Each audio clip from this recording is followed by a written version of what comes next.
When the last days were upon me, and the ugly trifles of existence began to drive me to madness, like the small drops of water that torturers let fall ceaselessly upon one spot of their victim's body, I loved the irradiant refuge of sleep. In my dreams I found a little of the beauty I had vainly sought in life, and wandered through old gardens and enchanted woods. Once, when the wind was soft and scented, I heard the south calling, and sailed endlessly and languorously under strange stars. Once, when the gentle rain fell, I glided in a barge down a sunless stream under the earth till I reached another world of purple twilight, iridescent arbors, and undying roses. And once I walked through a golden valley that led to shadowy groves and ruins, and ended in a mighty wall green with antique vines and pierced by a little gate of bronze. Many times I walked through that valley, and longer would I pause in the spectral half-light where the giant trees squirmed and twisted grotesquely, and the gray ground stretched damply from trunk to trunk, sometimes disclosing the mold-stained stones of buried temples. And always the goal of my fancies was the mighty vine-grown wall with the little gate of bronze therein. After a while, as the days of waking became less and less bearable from their grayness and sameness, I would often drift in opiate peace through the valley and the shadowy groves, and wonder how I might seize them for my eternal dwelling place, so that I need no more crawl back to a dull world stripped of interest and new colors. And as I looked upon the little gate in the mighty wall, I felt that beyond it lay a dream country from which, once it was entered, there would be no return. So each night in sleep, I strove to find the hidden latch of the gate in the ivied antique wall,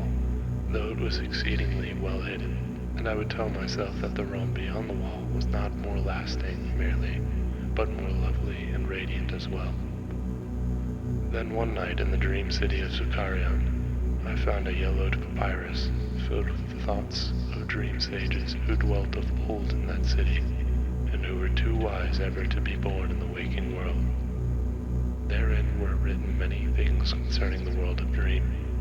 and among them was lore of a golden valley and a sacred grove, with temples and a high wall pierced with a little bronze gate. When I saw this lore, I knew that it touched on the scenes I had haunted, and I therefore read long from the yellowed papyrus.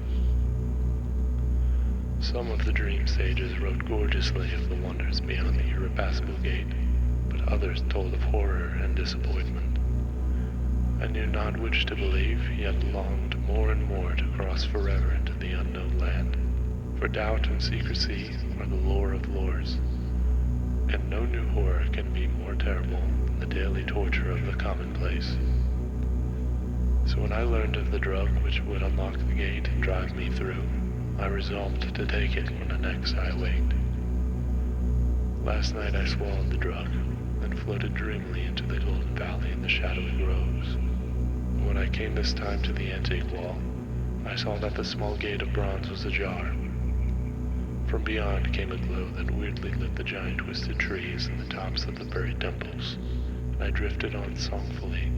expectant of the glories of the land from whence I should never return. But as the gate swung wider and the sorcery of drug and dream pushed me through, I knew that all sights and glories were at an end, for in that new realm was neither land nor sea, but only the white void of unpeopled and illimitable space. So, happier than I had ever dared hope to be, I dissolved again into that native infinity of crystal oblivion, from which the demon life had called me for one brief and desolate hour.